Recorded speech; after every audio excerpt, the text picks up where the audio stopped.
ॐ सहनौ भवतु सहनौ भुनक्तु सह वीर्यङ्करवावहै तेजस्विनावधीतमस्तु मा विद्विषावहै। ॐ शान्तिः शान्तिः शान्तिः।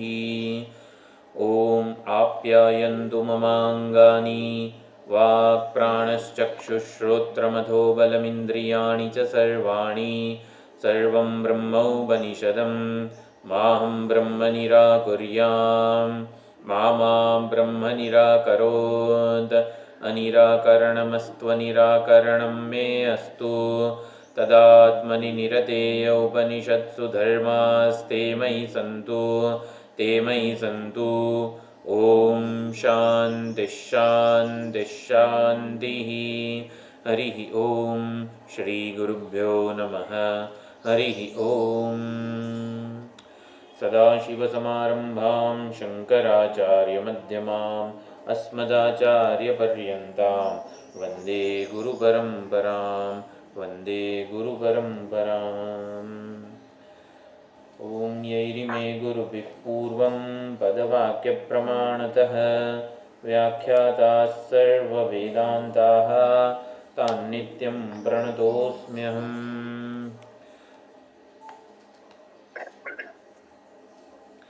वक्तारमासाद्ययमेव नित्या सरस्वती स्वार्थसमन्वितासीत् निरस्तदुस्तर्ककलङ्कपङ्का नमामि तं शङ्करमर्चिताङ्घ्रिम्।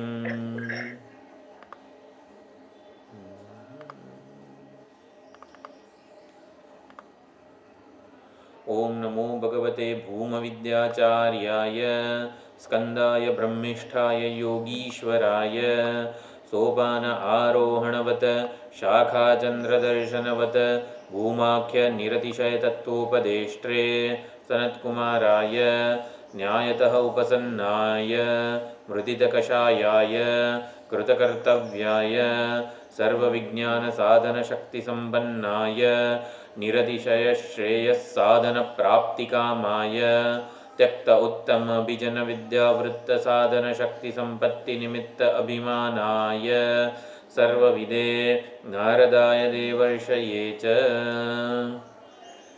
ॐ नामादिभ्यः परो भूमा सर्वात्माकारकोऽद्वयः स्वात्मस्थः प्रत्यगानन्दो नक्षग्राह्यो ग्रहक्षमः सद्विद्याविरहादनेकमहिमत्रय्यादिविद्याविदः यासीच्छोकमहार्णवे निपतनं श्रीनारदस्याप्यऋषेः यं भूमानमवाप्य तत्क्षणमभूत् शोकार्णवोत्तारणं प्राणान्ते सदृशम् अगम्यममलं तं नौमि सिंहाननम्।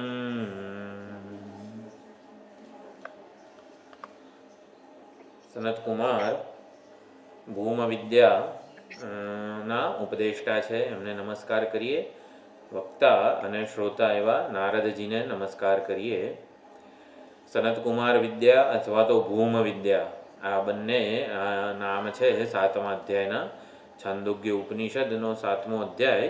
સનતકુમાર વિદ્યા એટલે કે સનતકુમાર વડે ઉપદેશાયેલી વિદ્યા છે. અને ભૂમ વિદ્યા સબ્જેક્ટ મેટર છે એટલે એનું નામ ભૂમ વિદ્યા છે. તો છેલ્લો મંત્ર જે છે એ આપણે જોઈએ.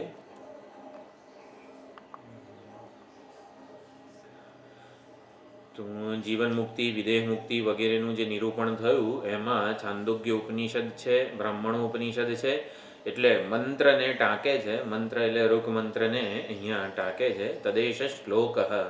તો આ જ બાબતમાં જીવન મુક્તિ વિદેહ મુક્તિ એના સ્વરૂપ એના મહિમાના સમર્થનમાં ઋચા કે ઋક મંત્ર કહે છે.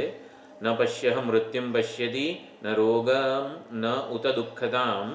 તો પશ્ય એટલે જ્ઞાની બ્રહ્મનિષ્ઠ જે ભૂમાને આત્મ સ્વરૂપે આત્માને ભૂમા સ્વરૂપે જે જાણી ચૂક્યો છે, ઓળખી ચૂક્યો છે, એટલે ભૂમાના આત્માનું ભૂમા સ્વરૂપે એ દર્શન કરી રહ્યો છે. એટલે તત્વદર્શી આત્મદર્શી સર્વાત્મ જ્ઞાન સંપન્ન જે છે એ પશ્ય એવું કીધું. એટલે પશ્ય મૃત્યુમ ન પશ્યતિ, જે જ્ઞાનનિષ્ઠ મહાત્મા છે એ મૃત્યુને જોતા નથી. ન રોગમ ન ઉત દુઃખતામ, રોગ દુઃખ વગેરે સંસાર બંધનને એ જોતા જ નથી. કોણ સંસાર, કયું બંધન, કઈ બધી વાત આ બધી કહી રહ્યા છો? શું છે? સંસાર સબ સુખ ગયા હે, ફિકર નહીં મોરે તરનન કી. કયા સંસારને તરવાનો હતો? જ્યારે જ્ઞાન નિષ્ઠા પ્રાપ્ત થઈ જાય છે પછી કોઈ સંસાર ત્યાં રહેતો નથી. સર્વમ પશ્ય પશ્યતિ સર્વમ આપનોતિ સર્વશઃ. તો પશ્ય જે જોનારો છે એટલે ચૈતન્ય સ્વરૂપ છે એ બધાને જોઈ રહ્યો છે, બધાને ઉજાળી રહ્યો છે. સર્વમ આપનોતિ, ઉજાળવા દ્વારા જ એ સર્વને પ્રાપ્ત થઈ જાય છે. એક ચૈતન્ય જ એવું છે જે પ્રકાશવા દ્વારા બધાને પ્રાપ્ત કરી લે છે. સર્વમ આપનોતિ સર્વશઃ, સંપૂર્ણતયા ચૈતન્ય સ્વરૂપ પ્રકાશવા દ્વારા બધાને પ્રાપ્ત કરી લે છે. એવું કઈ રીતે થાય? સૂર્ય પ્રકાશે તો સૂર્યને કંઈ બધું પ્રાપ્ત થઈ જાય છે? સૂર્ય પણ પ્રકાશે છે, પરંતુ સૂર્યને કશું પ્રાપ્ત નથી થતું પ્રકાશવા દ્વારા. ત્યારે સર્વમ પશ્યતિ, પશ્યતિ, જ્ઞાનનિષ્ઠ મહાત્મા ભૂમાને આત્મ સ્વરૂપે જાણનાર જે છે એ સર્વમ પશ્યતિ, બધાને જુએ છે, બધાને ઉજાળે છે, અને એના દ્વારા સર્વશઃ સર્વમ આપનોતિ, બધાને એ પ્રાપ્ત કરી લે છે, બધાને પોતાનાથી અભિન્ન બનાવી દે છે. આવું ક્યારે હોય? ઉજાળવા માત્રથી કોઈ વસ્તુ આપણને પ્રાપ્ત થઈ જાય છે? એ મફતમાં થોડી મળે વસ્તુ. હું ઉજાળું છું, હું લાડુને ઉજાળું છું એટલે લાડુ મળી જાય નહીં? ના થાય ને એવું તો. પણ અહીંયા લખેલું છે એટલે કંઈક થવું તો જોઈએ.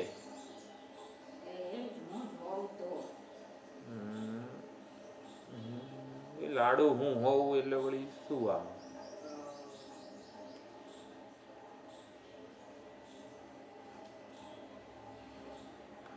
ઉજાળવા માત્રથી પ્રાપ્ત થઈ જાય એવું ક્યારે હોય?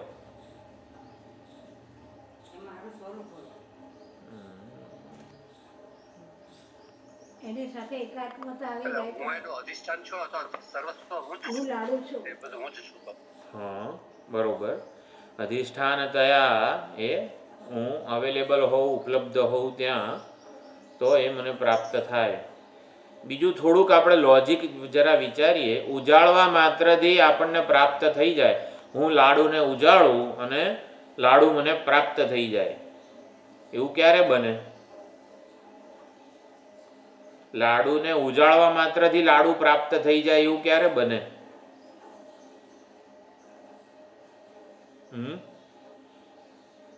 સર્વાત્મ ભાવ હોય ત્યારે. ના, આપણે ખાલી લાડુનું ઉદાહરણ લઈએ અત્યારે, કંઈ બહુ વેદાંતની ચર્ચા નથી કરવી. લાડુને ઉજાળવા માત્રથી જ લાડુ તમને પ્રાપ્ત થઈ જશે અથવા પ્રાપ્ત થઈ ગયો છે એવું આપણે આમ એવું ક્યારે બને? મફતમાં તો બને નહીં ને. લાડુ મારાથી જુદો નથી એમ જાણીએ ત્યારે. જુદો નથી, બરોબર છે. પ્રમેય મારાથી જુદું નથી એ રીતના. કંઈ ખોટું નથી એવું. આમ જરાક પણ આપણે સાદું એવું વિચારીએ. અધિષ્ઠાન છે, પહેલેથી પ્રાપ્ત છે, બરોબર. લાડુને ઉજાળવા માત્રથી લાડુ પ્રાપ્ત થઈ જાય એવું ત્યારે જ બને જ્યારે લાડુ મારા હાથમાં જ હોય અને હું બીજે ફાંફા મારતો હોઉં.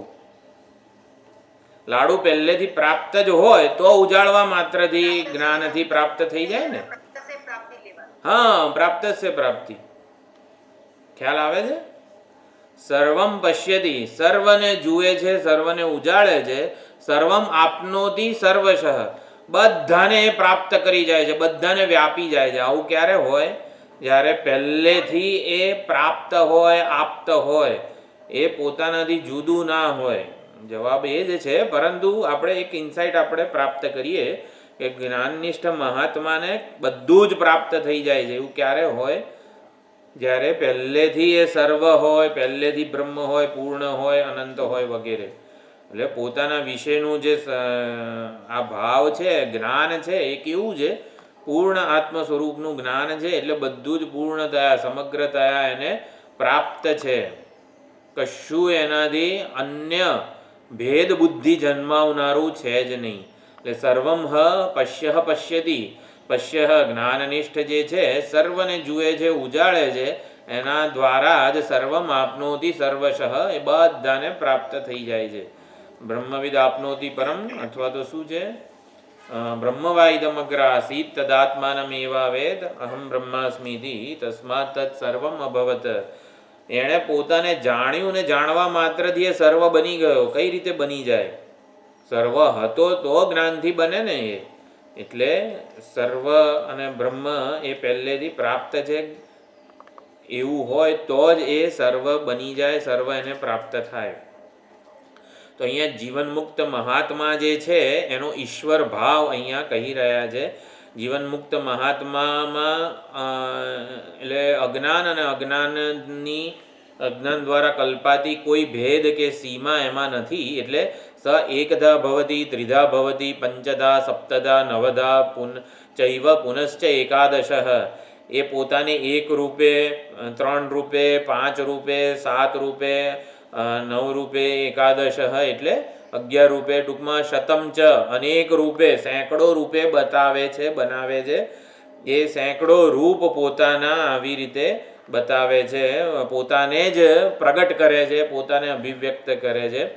શતમ ચ અને પાછું દશ ચ એકશ્ચ સહસ્રાણી ચ, એટલે આ પ્રમાણે 101 ને 1000 ને પાછો એક રૂપે પણ પોતાને બતાવે છે. બધા રૂપોને સંકેલી લે છે. વિંશતિ, એટલે અહીંયા સુધી જીવન મુક્તિ જે છે એનું વર્ણન કર્યું. પાછું હવે એક વસ્તુ પોતાને અનેક રૂપે બતાવે તો એ માયાથી જ બતાવે. એક જ હોય પરંતુ અનેક રૂપે પોતાને બતાવે તો અનેક એ દેખાડો હોય. માયા દ્વારા પોતાને આવી રીતે એક હોવા છતાં, ચૈતન્ય સ્વરૂપે એક હોવા છતાં માયા દ્વારા પોતાને અનેક રૂપે બતાવે છે. તો એટલે આ કશું કંઈ રોમાંચક ઘટના એવું નથી.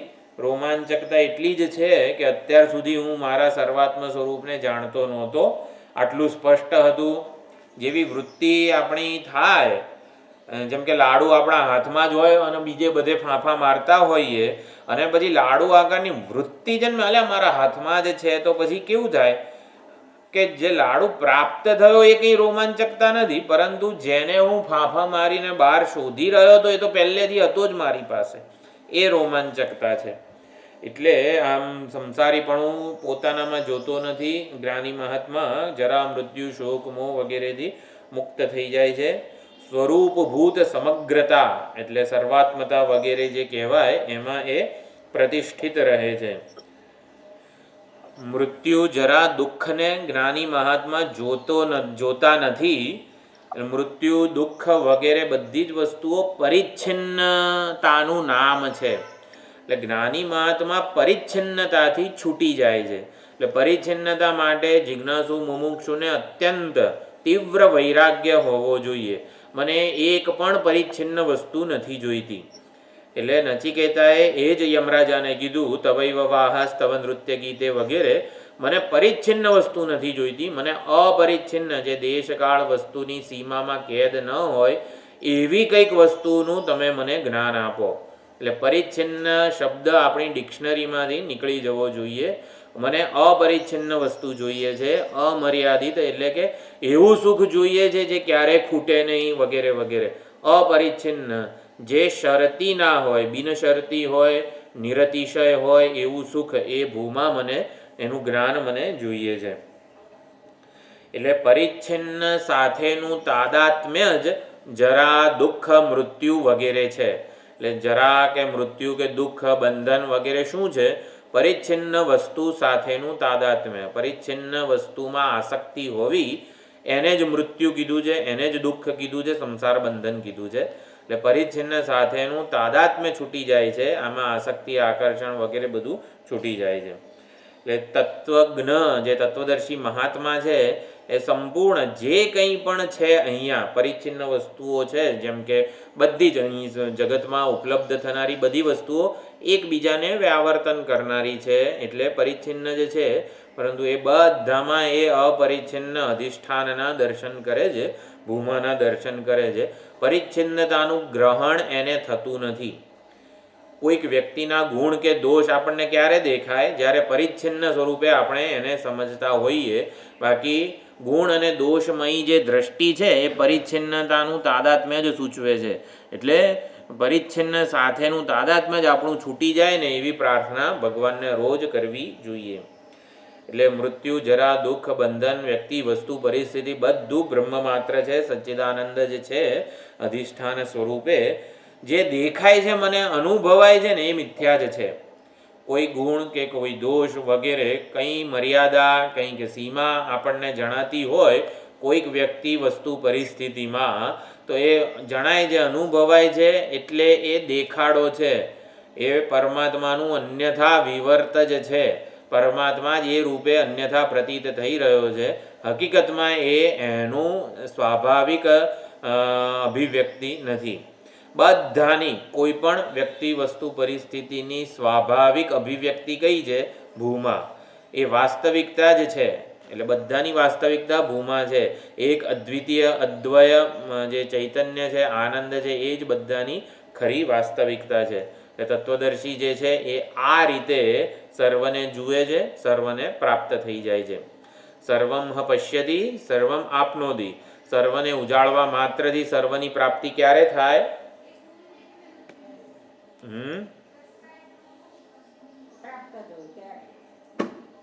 બોલો.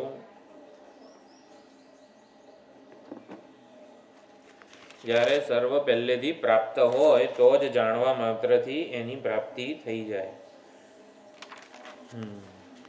તો હવે આહાર શુદ્ધૌ સત્વશુદ્ધિ. તો આહાર એટલે આહ્રિયતે ઇતિ આહારઃ. તો આહાર શુદ્ધિ એટલે આપણો જે કર્મયોગ છે એની વાત કરવામાં આવી. પ્રત્યેક ઇન્દ્રિયો વડે થતો જે આહાર છે, પ્રત્યેક ઇન્દ્રિય વડે થતો જે વ્યવહાર છે એ શુદ્ધ, સાત્વિક, નિર્મળ બને ત્યારે સત્વ શુદ્ધિ થાય, અંતઃકરણ શુદ્ધિ થાય. એટલે સત્વ શુદ્ધિ, આહાર શુદ્ધિથી સત્વ શુદ્ધિ, ઇન્દ્રિય વગેરે જે છે એની આવી રીતે વ્યવહારની શુદ્ધિથી સત્વશુદ્ધિ થાય. અને સત્વશુદ્ધૌ ધ્રુવા સ્મૃતિ. તો સત્વશુદ્ધિ, અંતઃકરણની શુદ્ધિ વગેરે પ્રાપ્ત થતાં ધ્રુવા સ્મૃતિ.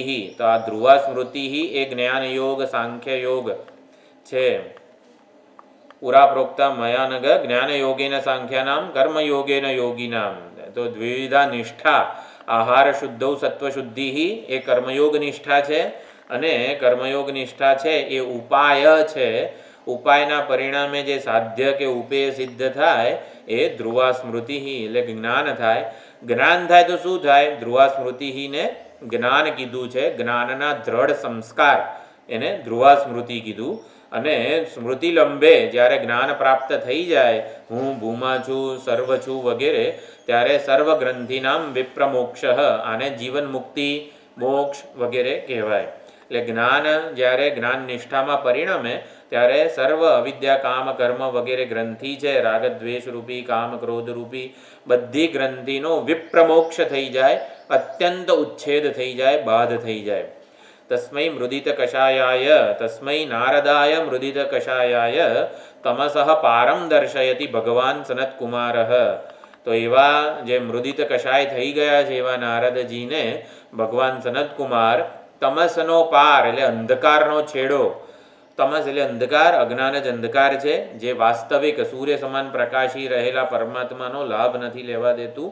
એટલે અજ્ઞાનનો છેડો, અજ્ઞાનનો અંત બતાવે છે. ભગવાન સનતકુમાર નારદજીને અજ્ઞાનનો અંત બતાવે છે. અજ્ઞાનનો અંત કયો હોય? જ્ઞાન પ્રકાશ, ચૈતન્ય સ્વરૂપ જ્ઞાન પ્રકાશ વગેરે એ દર્શયતી, એનું દર્શન કરાવે છે ભગવાન સનતકુમાર. તમ સ્કંદ ઇતિ આચક્ષતે, તમ સ્કંદ ઇતિ આચક્ષતે.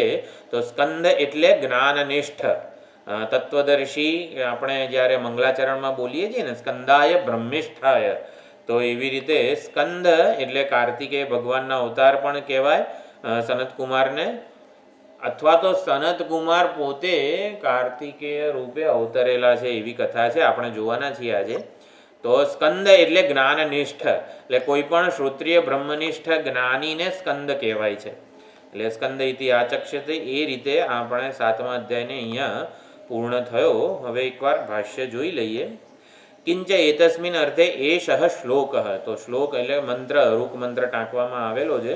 ન પશ્ય પશ્યતિ રોગમ દુઃખ ઉત દુઃખતામ, એટલે યથોક્તદર્શી વિદ્વાન, તો જે આત્મક્રીડ આત્મમિથુન વગેરે બધું જે કીધું એ જીવન મુક્ત વિદેહ મુક્ત મહાત્મા જે છે એ મૃત્યુમ મરણમ રોગમ જ્વરાદિ દુઃખતામ અપી ન પશ્યતિ, આ બધું કશું જોતા નથી. આ બધું કશું જોતા નથી એટલે આપણે અર્થ કર્યો મૃત્યુને, દુઃખને, બંધનને જોતા નથી એટલે પરિચ્છિન્ન વસ્તુને જોતા નથી, પરિચ્છિન્ન વસ્તુમાં તાદાત્મ્ય અભિમાન કરતા નથી. પરિચ્છિન્નતા જ મૃત્યુ છે, પરિચ્છિન્નતા જ દુઃખ છે, બંધન છે. તો અપરિચ્છિન્ન વસ્તુનું જ એ પોતાના સ્વરૂપે ઓળખે છે અને એટલે આ બધું કશું જોતા નથી. સર્વમ સર્વમેવ સહ પશ્ય પશ્યતિ, પશ્ય એટલે જ્ઞાની, તો એ જ્ઞાની સર્વમ સર્વમેવ બધું જ જુએ છે, બધાને ઉજાળે છે. આત્માનમેવ પોતાના સ્વરૂપે જ બધાને ઉજાળે છે. આત્મા એવ ઇદમ સર્વમ એ રીતે બધાને ઉજાળે છે, જાણે છે, ઓળખે છે. સર્વમ તતઃ સર્વમ આપનોતિ, તતઃ તેના કારણે સર્વમ આપનોતિ સર્વશઃ સર્વ પ્રકારૈ, સમગ્રતયા એ બધાને પ્રાપ્ત થઈ જાય છે. માટી ઘડાને સર્વશઃ સર્વ પ્રકારે પ્રાપ્ત થાય, બીજી કોઈ વસ્તુ ઘડાને સંપૂર્ણતયા પ્રાપ્ત ન થઈ શકે. માટી જે આત્મા છે, આત્મ સ્વરૂપે જ આપણને કોઈની પણ સર્વથા પ્રાપ્તિ થાય. આપણને આ મોબાઈલની સર્વથા પ્રાપ્તિ ક્યારે થાય? ભાઈ આપણે આ મોબાઈલની સર્વથા પ્રાપ્તિ ના થઈ શકે, કારણ કે મોબાઈલને આપણે સંપૂર્ણપણે શું છે જ્ઞાતવ્યમ અવશિષ્યતે, યજ્ઞાત્વા નેહ ભૂયોન્યત જ્ઞાતવ્યમ અવશિષ્યતે. પરમાત્માનું જ્ઞાન અને વિજ્ઞાન મળે તો પરમાત્માનું સર્વદા આવી રીતે સમગ્ર પ્રકારે કશું બાકી ન રહે એ રીતે એને પ્રાપ્ત કરી લઈએ. તો અહીંયા કોઈ પણ વસ્તુને સર્વથા આપણે ઘડાને જ્યારે જોઈએ છીએ ત્યારે ઘડાના આગળનો જે ભાગ છે એને બહુ તો જોઈ શકીએ, પછી પાછળનો ભાગ જોવો હોય તો આમ મોઢું આપણે આમ પાછળ કરવું પડે. એક ઘડાને ટૂંકમાં એક વસ્તુને પણ આપણે સમગ્રતયા જ ઉજાળી શકતા નથી, એ જ ઇન્દ્રિયો વગેરેની આપણે મર્યાદા છે. પરંતુ ઘડાને સર્વથા પ્રાપ્ત કરવો હોય, સર્વ પ્રકારે પ્રાપ્ત કરવો હોય તો આવી રીતે એનું મૂળભૂત ઉપાદાન જે છે માટીનું ઉપાદાન એમ કરીને ભૂમા આપણે આ જે 16 સ્ટેપ છે એ રીતે પહોંચી શકીએ છીએ. આ સમગ્ર જગતનું આવી રીતે અભિન્ન નિમિત્ત ઉપાદાન કારણ જે છે એ છે ઘડો, એ મુજ ચૈતન્યનું જ વિવર્ત છે. એ રીતે આપણે સર્વ પ્રકારે એની પ્રાપ્તિ થઈ શકે છે. કિંચ સહ વિદ્વાન પ્રાક સૃષ્ટિ ભેદાત એકધા એવ ભવતી, સૃષ્ટિનું સર્જન થાય પહેલાં વિદ્વાન જાણે કે એક રૂપે હોય એ જ ચૈતન્ય સ્વરૂપ પોતાને એકધા એવ ચ સન ત્રિધાદિ ભેદૈ અનંત ભેદ પ્રકાર ભવતી. એટલે જે ચૈતન્ય સ્વરૂપ સૃષ્ટિના સર્જન પહેલાં, એટલે હું તમને બતાવતો હતો, જે ચૈતન્ય સ્વરૂપ સૃષ્ટિના સર્જન પહેલાં પ્રાક સૃષ્ટિ ભેદાત, એટલે સૃષ્ટિના સર્જન પહેલાં, સૃષ્ટિનું સર્જન થયું એ પહેલાં એકધા એવ એક જ હતું, એક અદ્વિતીય હતું. એ જ એક અદ્વિતીય હોઈને વિવર્ત રૂપે ત્રિધાદિ અનંત ભેદ પ્રકાર ભવતી, એટલે એક રૂપે બની રહીને જ અનેકતાનો દેખાડો આ ચૈતન્ય સ્વરૂપ જ્ઞાની કરે છે. એટલે આ સૃષ્ટિકાલે માયા દ્વારા અનેક પ્રકારનો દેખાડો કરે છે. પુનઃ સંસાર કાલે મૂલમેવમ સ્વમ પારમાર્થિકમ એકધા ભાવમ પ્રતિપદ્યતે, અને બધાને સંકેલી લે, સુષુપ્તિ કાળે સંકેલી લે છે, પ્રલય કાળે સંકેલી લે છે. ત્યારે એ કેવા હોય છે તો કે મૂલમ એવ સ્વમ પારમાર્થિકમ એકધા ભાવમ પ્રતિપદ્યતે સ્વતંત્ર એવ, એટલે માયા દ્વારા અનેક રૂપે દેખાય છે ત્યારે પણ એ પૂર્ણ સ્વતંત્ર છે, સર્વ સમર્થ છે. એટલે જ્ઞાનીનો ઈશ્વર ભાવ આવી રીતે ભાષ્યકારે પ્રગટ કરેલો છે. ઇતિ વિદ્યામ ફલેન પ્રરોચયન સ્તૌતિ, તો ભૂમ વિદ્યાની આવી રીતે સ્તુતિ કરવામાં આવે છે. અથ ઇદાનીમ યથોક્તાયાઃ વિદ્યાયાઃ સમ્યક અવભાસકારણમ મુખ અવભાસકારણસ્ય ઇવ આદર્શસ્ય વિશુદ્ધિકારણમ સાધનમ ઉપદિશ્યતે. તો ઉપરોક્ત જે ભૂમ વિદ્યા છે એ સમ્યક પ્રકારે આપણા હૃદયમાં કેવી રીતે પ્રગટ થાય, આ ભૂમ વિદ્યા હૃદયસ્થ કેવી રીતે થાય, સમ્યક પ્રકારે અવભાસ કારણમ, સમ્યક પ્રકારે એ પ્રગટ કેવી રીતે થાય. જેવી રીતે આદર્શ અરીસો ચોખ્ખો હોય અને સીધો અવક્ર હોય તો આપણું મુખ પણ અત્યંત જેવું બિંબ છે એવું જ દેખાય. તો એવી જ રીતે એનું સાધન ભૂમ વિદ્યા આપણા હૃદયમાં સમ્યક રીતે પ્રગટ થાય એનું સાધન શું છે? તો કે આહાર શુદ્ધો. તો આહ્રિયતે ઇતિ આહાર શબ્દાદિ વિષય વિજ્ઞાનમ ભોક્તુ ભોગાય આહ્રિયતે. તો ભોગતા જેનો ભોગ કરે છે એ બધા શબ્દાદિ વિષય વિજ્ઞાન છે એને આહાર કહેવાય. તો તસ્ય વિષય ઉપલબ્ધિ લક્ષણસ્ય વિજ્ઞાનસ્ય શુદ્ધિ આહાર શુદ્ધિ. જો અહીંયા શું કીધું? આહાર શુદ્ધિ એટલે શુદ્ધ નિર્મળ પવિત્ર આહાર લેવો એટલે શું? તસ્ય આહારસ્ય વિષય ઉપલબ્ધિ લક્ષણસ્ય વિજ્ઞાનસ્ય શુદ્ધિ. વિષયની શુદ્ધિ નહીં, વિષયના વિજ્ઞાનની શુદ્ધિ અહીંયા કીધી છે. આહાર શુદ્ધિ એટલે આમ બધું ચોખ્ખું હોવું જોઈએ, એટલે એને એ ચોખ્ખું તો બરોબર છે, પરંતુ એનું વિજ્ઞાન શુદ્ધ હોવું જોઈએ. એટલે આપણને જે જ્ઞાન જન્મે છે દરેકે દરેક ઇન્દ્રિયોના વિષયોનું જે જ્ઞાન જન્મે છે ને એ શુદ્ધ હોવું જોઈએ. એવું કઈ રીતે? એ શુદ્ધ કેવી રીતે હોય? લાડુનું વિજ્ઞાન આમ ચોખ્ખું ચટ્ટ કેવી રીતે કરી શકાય? આપણે લાડુ તો બરોબર છે, આપણે સારી રીતે બનાવીએ, શુદ્ધ રીતે બનાવીએ, કોઈ ભેળસેળ વગરનો બનાવીએ, પણ લાડુનું વિજ્ઞાન શુદ્ધ હોવું જોઈએ. એટલે દરેક ઇન્દ્રિયોનો પોતાના આહાર છે, જેવી રીતે ચક્ષુનો આહાર દ્રશ્ય છે, તે બધું શુદ્ધ હોવું જોઈએ. એ રીતના દરેક ઇન્દ્રિયો દ્વારા તમે જે ગ્રહણ કરો છો એ બધું જ તમારે શુદ્ધ હોવું જોઈએ. એ તો વિષય શુદ્ધિ થઈ. અહીંયા વિષય વિજ્ઞાન શુદ્ધિ કહે છે. વિષય વિજ્ઞાન વિજ્ઞાન શુદ્ધ હોવું જોઈએ. એનું જ્ઞાન હોવું જોઈએ. વિજ્ઞાન એટલે જ્ઞાન, વિષયનું જ્ઞાન શુદ્ધ હોવું જોઈએ. એટલે આ લાડુ જ છે, બીજું કંઈ નથી. એવું કેવું? લાડુ સાથે ભેગું થયેલું બીજું કંઈ નથી. આ મોબાઈલ છે, મોબાઈલ આકારની વૃત્તિ જન્મે એ શુદ્ધ હોવી જોઈએ. એટલે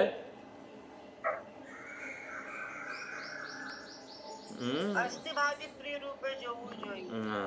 એ તો બહુ અસ્થિભાવિત પ્રિય રૂપે પછી વિષય આ હજી કર્મયોગ જ છે. જોકે દરેક પાસે પરમાત્માનું વિવર્તન છે એ રીતના હોવું જોઈએ. ના ના ના ના ના, આ જુઓ, વાંચો વાંચો. વિષય ઉપલબ્ધિ લક્ષણસ્ય વિજ્ઞાનસ્ય શુદ્ધિ આહાર શુદ્ધિ. આહાર શુદ્ધિ કોને કીધી? રાગદ્વેષ મોહા દોષૈ અસંસ્પૃષ્ટમ વિષય વિજ્ઞાનમ. આ મોબાઈલ છે ને મારો છે, તમને નહીં આપું, વગેરે વગેરે. ટૂંકમાં રાગ દ્વેષ મોહ વગેરેથી એટલે શોભનાધ્યાસ વગરનું, ટૂંકમાં આપણું વિષય વિજ્ઞાન રાગદ્વેષ રૂપી પ્રોજેક્શન વગરનું, શોભનાધ્યાસ વગરનું હોવું જોઈએ. એને આહાર શુદ્ધિ કીધી. બરોબર સમજાય છે? આહાર શુદ્ધિ એટલે વિષય શુદ્ધિ નથી કીધી, પરંતુ વિષય વિજ્ઞાન શુદ્ધિ કીધી છે. શંકરાચાર્યજીએ બહુ જ સુંદર રીતે સમજાવ્યું. આહાર શુદ્ધિ રાગદ્વેષ મોહ દોષૈ અસંસ્પૃષ્ટમ વિષય વિજ્ઞાનમ ઇત્યર્થઃ. તસ્યામ આહાર શુદ્ધૌ સત્યામ તદ્વતઃ અંતઃકરણસ્ય સત્વશુદ્ધિ નૈર્મલ્યમ ભવતિ.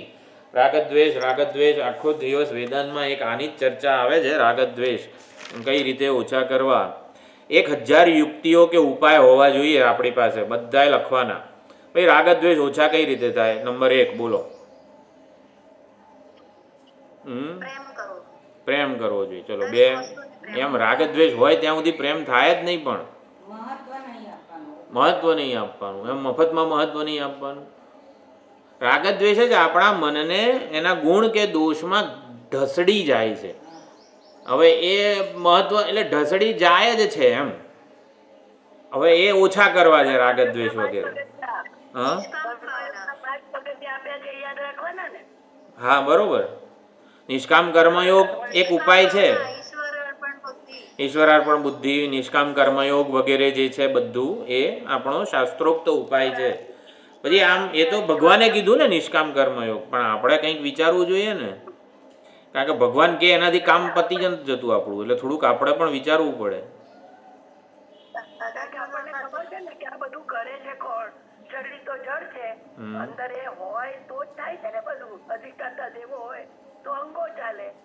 એટલે એ બધું નહીં, રાગ દ્વેષ જે છે એને આપણે એના વેગને અનાગતિ પ્રાપ્ત થાય આપણે. દ્વેષને ન જોતા સ્વરૂપને જોવાનું. તાદાત્મ્ય ન રાખે. તાદાત્મ્ય નહીં રાખવાનું. પછી બીજું દ્વેષને ન જોતા સ્વરૂપ રાગ દ્વેષનું કારણ તો વિચારવું પડે ને. હું બુદ્ધિ કંઈક વિચારીએ પહેલા તો. રાગ દ્વેષનું કેમ જન્મેલા છે ને એના વિશે આમ બહુ ઝાઝું વિચાર્યું જ નથી. બસ આમ નિર્ણય થઈ ગયો છે, આ વસ્તુ આવી છે, આ વસ્તુ આવી છે, આમ તેમ છે, ભાઈ કારેલું નથી ભાવતું, લાડુ ભાવે છે. બહુ ઝાઝો વિચાર જ નથી કર્યો. એટલે સૌથી પહેલાં તો વિચારવું પડે કે કેમ જન્મે છે, શા માટે આ વ્યક્તિ વસ્તુ પરિસ્થિતિ માટે મને આવો અભિપ્રાય છે. એટલે વિચાર સૌથી પહેલાં. કોઈ ખાસ લોજિક જ નથી, બસ માની જ લીધું છે, તર્ક વિહોણું. એટલે કોઈ લોજિક વગર જ આપણે ઘણી વખત માની જ લીધેલું છે. એટલે એ વસ્તુ રાગદ્વેષનું કારણ ને આ તે બધું વિચારવું પડે. રાગદ્વેષ જ જ્ઞાનને સ્થિર થવા દેતા નથી. અહીં આહાર શુદ્ધૌ સત્વશુદ્ધિ, સત્વશુદ્ધૌ ધ્રુવા સ્મૃતિ જે કીધી છે, આહાર શુદ્ધિ રાગદ્વેષ વગેરે હોય ત્યાં સુધી જ્ઞાન જન્મે ને તોય સ્થિર ના થાય. એટલે તત્વજ્ઞાન જે છે, એટલે તત્વજ્ઞાનનું ગમેલું આપણે શ્રવણ કરીએ પણ આપણે એ જ જોવા ટેવાયેલા છીએ જેના માટે આપણને રાગદ્વેષ છે. એક રાગદ્વેષ વગરનું કોઈ સ્થળ કે કોઈક દેશ હોય, એટલે દેશ અને સમય એમાં આપણે રહીએ કે જ્યાં આપણને કોઈ રાગદ્વેષ ના હોય તો આપણે બહુ ટકીએ ના શકીએ. એવા દેશમાં કે જ્યાં દેશમાં આપણો કોઈ શત્રુ ના હોય ને તોય આપણે આમ રહેવું મુશ્કેલ બની જાય એમ. એટલે રાગદ્વેષ વગરનું જીવન કેવું હોય ને એની આપણે કલ્પના કરીએ ને તોય એ અઘરી લાગતી હોય છે. રાગદ્વેષને નિર્મૂળ કરવા હોય સૌથી પહેલાં એને સાત્વિક બનાવવા પડે. શાસ્ત્ર સંમત રાગદ્વેષ વગેરે જે કહે છે એ પ્રમાણે રાગદ્વેષ હોય, રાગદ્વેષથી છુટકારો આ દેહ છે ત્યાં સુધી થાય નહીં, તો રાગદ્વેષને બને એટલા આપણે શાસ્ત્ર સંમત બનાવવા જોઈએ. શાસ્ત્રને સંમત હોય એવો રાગ હોવામાં વાંધો નથી. શાસ્ત્ર સંમત ન હોય એટલે શાસ્ત્ર જેનો નિષેધ કરે છે એ બધી વસ્તુઓ માટે દ્વેષ હોવામાં વાંધો નથી. એટલે રાગદ્વેષને આપણે શાસ્ત્ર સંમત બનાવવા જોઈએ. રાગદ્વેષ વિયુક્તૈસ્તુ વિષયાનિન્દ્રિયૈશ્ચરન આત્મવશ્યૈર્વિધેયાત્મા પ્રસાદમધિગચ્છતિ. ભગવદ્ ગીતામાં ભગવાન કહે છે ઇન્દ્રિયો એટલે રાગદ્વેષ વિયુક્તૈ ઇન્દ્રિયૈ આત્મવશ્યૈ. આ ઇન્દ્રિયોનું 3 વિશેષણ વાપર્યું છે. એનો જવાબ શું? રાગદ્વેષનો મૂળ રાગદ્વેષનો મૂળ કયું? આપણે વિચારીએ છીએ હજી. એટલે સૌથી પહેલા તો માન્યતા માત્ર જ છે, કંઈ ઝાઝું વિચાર્યું જ નથી. ન વિચારવું એ જ એનું મૂળ કારણ છે. એ શેના માટે આ વ્યક્તિ વસ્તુ પરિસ્થિતિ આપણને ગમતી નથી. ગમા અણગમાથી મુક્તિ, ગમા અણગમા લઈને જ આવેલા છીએ આપણે જન્મ્યા ત્યારથી. છોડવું પડે પણ ગમા અણગમા એક માન્યતા રૂપ છે, એ કોઈ વસ્તુ નથી. સંસારમાં જેમ મોબાઈલ એક વસ્તુ છે જગતમાં, એવું ગમા અણગમા નામની વસ્તુ નથી બનાવી ભગવાને. એ ગમા અણગમા માન્યતા રૂપે રહેલા છે. આપણે માની જ લીધું છે કે આ વસ્તુ ગમે અને આ વસ્તુ ના ગમે. એટલે ગમા અણગમા પાછળનું કોઈ ઠોસ કારણ જ નથી, એ માન્યતા માત્ર છે, અવિચાર સિદ્ધ છે.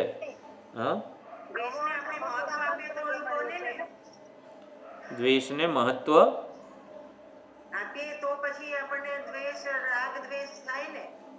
જો દ્વેષ વગેરે રાગદ્વેષ કંઈ બહુ મોટી વસ્તુ એટલે છે ને. આ ઇન્ડિયા પાકિસ્તાનની મેચ હતી બરોબર, આપણને આમ પાકિસ્તાનનો દ્વેષ છે બરોબર છે. હવે આ બહુ બધું આપણને હેરાન કરે છે, બોર્ડર ઉપર આમ તેમ હુમલા કરી જાય છે. એટલે આમ ઇન્ડિયા પાકિસ્તાનની મેચ આવે ને ત્યારે જ પાકિસ્તાન માટેનો દ્વેષ ઉભરાય બરોબર. પછી અત્યારે છે આપણને કંઈ એ દ્વેષ પાકિસ્તાન માટેનો? અત્યારે તો ક્યાંય ઓસરી ગયું બધું, અત્યારે કશું નથી. એટલે હકીકતમાં રાગ દ્વેષ કંઈ બહુ મોટી વસ્તુ છે જ નહીં. આ એટલું બધું માન્યતા માત્ર જ છે. કોઈ બી વ્યક્તિ, વસ્તુ, પરિસ્થિતિ, આમ એક વ્યક્તિને જોઈએ ને આપણને કંઈક થાય, શેના માટે પણ એમ. એટલે અત્યારે પાકિસ્તાનનો દ્વેષ જે છે એ ક્યાં સૂઈ ગયો છે, બચારો સુપ્ત થઈ ગયો છે. જ્યારે મેચ આવે ને ત્યારે આમ પાછો ઉદ્ભવે, એટલે એ પ્રગટ થાય. હા, એટલે પ્રગટ થાય. જ્યારે પ્રગટ થાય છે એટલે કે અંદર રહેલો છે, ચાલો એવું આપણે માનીએ. પણ બહુ બધું આપણે છે ને જસ્ટ વિચાર કરીએ ને કે રાગ દ્વેષ બધું વેદાંત કહે છે.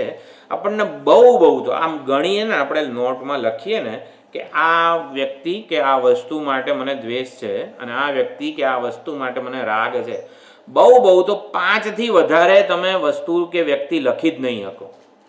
એ 5 માટે થઈને આપણે છે ને આખું વેદાંતનું જ્ઞાન છે ને એને આમ મહત્વ નથી આપતા. રાગ દ્વેષ જેના માટે છે એવી બહુ તો 5 વસ્તુઓ કે વ્યક્તિઓ હશે. એટલે વિચાર્યું જ નથી રાગ દ્વેષ કેમ છે કે એનું આ બધું. એટલે વિચાર કરવા માત્રથી જ હકીકતમાં એ નિર્મૂળ થઈ શકે છે. માન્યતા માત્ર જ છે રાગ દ્વેષ. અને એટલા માટે યોગશાસ્ત્રમાં એનો ઉપાય મૈત્રી, કરુણા, મુદિતા, ઉપેક્ષા વગેરે જે પ્રતિપક્ષ ભાવના વગેરે કરવામાં આવેલો છે.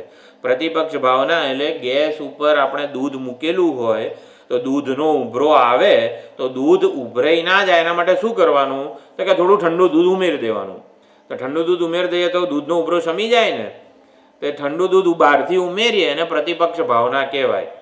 અને નીચેથી ગેસ જ બંધ કરી દઈએ તો ઉભરાવાનું જ કોઈ દિવસ. એ નીચેથી ગેસ બંધ કરી દઈએ ને એ તત્વજ્ઞાનનો ઉપાય છે.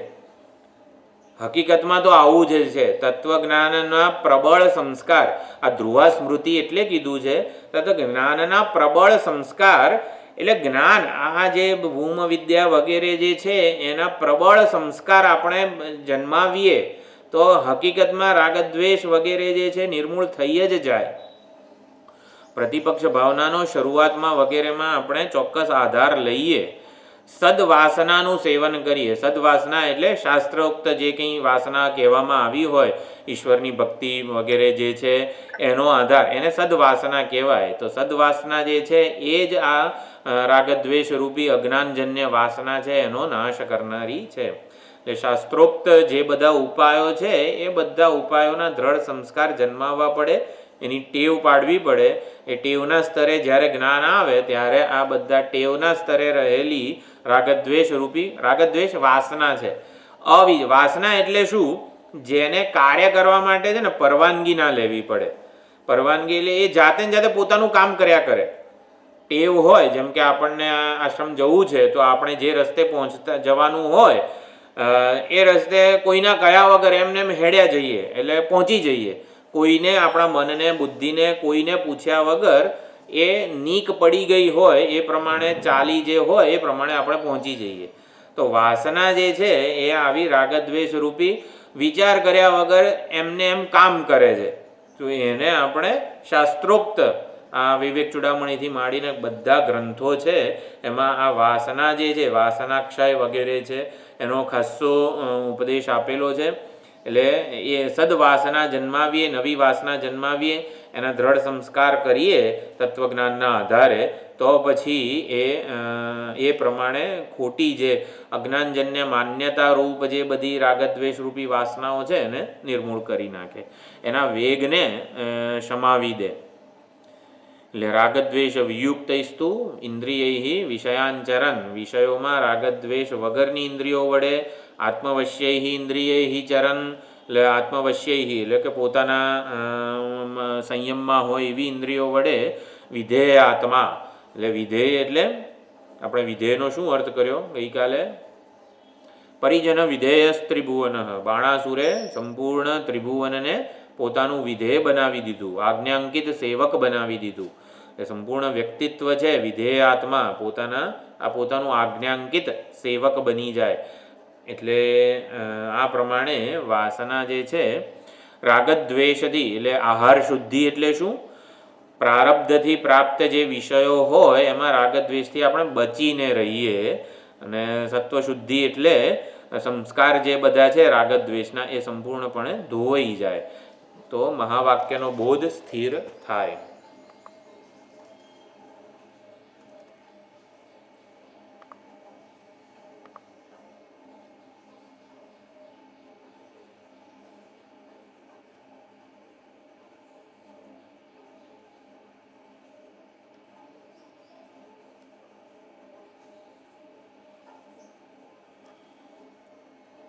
Recording in progress.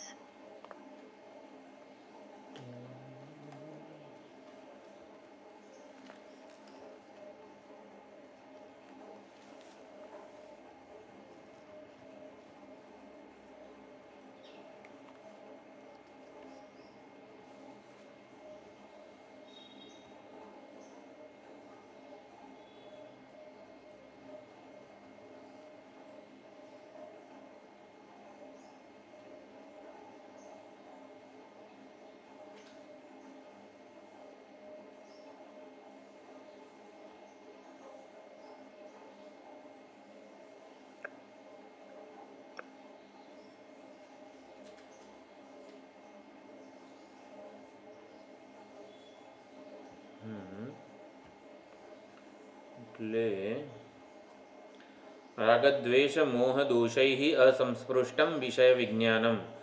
હકીકતમાં વિષયનું વિજ્ઞાન રાગદ્વેષ રૂપી અશુદ્ધિથી મુક્ત કરીએ એટલે શું? વિચાર કરીએ. આપણે વિચાર જ નથી કર્યો રાગદ્વેષ જન્મે છે કેમ, એટલે એ બસ ગમા અણગમા ચાલતા આવ્યા છે એટલે જ એને અનુમોદન મળે છે. પણ અનુમોદન ન આપીએ જો વિચાર કરીએ તો બહુ તો શું થવાનું છે? આપણે કંઈ બી કોઈક વ્યક્તિ વસ્તુ પરિસ્થિતિ જે છે એના માટે આપણે રાગદ્વેષ ના રાખીએ તો બહુ તો શું થવાનું છે? એનોય કોઈક દિવસ આપણે વિચાર કરીએ ને તો એ દૂર થઈ જાય કે આ ખોટે મેં આ વ્યક્તિ વસ્તુ પરિસ્થિતિ વિશેના અભિપ્રાયોને પકડી રાખ્યા છે. એ અભિપ્રાયોને પકડી રાખવાની કોઈ જરૂર જ નથી. એટલે વિચાર કરવાથી જ રાગદ્વેષ મોહ વગેરેનું બંધન શિથિલ થઈ જાય. તસ્યામ આહાર શુદ્ધૌ સત્યામ, આહાર શુદ્ધિ થતા તદ્વત અંતઃકરણસ્ય નૈર્મલ્યમ ભવતી સત્વશુદ્ધૌ ચ સત્યામ યથાવગતે ભૂમાત્મની ધ્રુવા અવિચ્છિન્ના સ્મૃતિ. સત્વશુદ્ધિ થાય, નિર્મળ હૃદય થાય ત્યારે સત્યામ યથા અવગતે ભૂમાત્મની ધ્રુવા અવિચ્છિન્ના સ્મૃતિ. શ્રવણ કાળે ભૂમાનું જે જ્ઞાન થયું હતું, હવે ધ્રુવા સ્મૃતિ, તો સ્મૃતિ ધ્રુવ કે અવિચ્છિન્ન કે નિશ્ચિત ક્યારે બને? સ્મૃતિ હોય તો પહેલાં આપણે કંઈક એનું જ્ઞાન પ્રાપ્ત કરેલું જ હોય. તો શ્રવણ કાળે જે ભૂમાનું જ્ઞાન પ્રાપ્ત કર્યું હતું એ જ જ્ઞાન અંતઃકરણ શુદ્ધિ થતાં ધ્રુવ, નિષ્ઠ કે સ્થિર, સ્થાયી થાય છે. એટલે જ એને ધ્રુવા સ્મૃતિ એવું કીધું છે.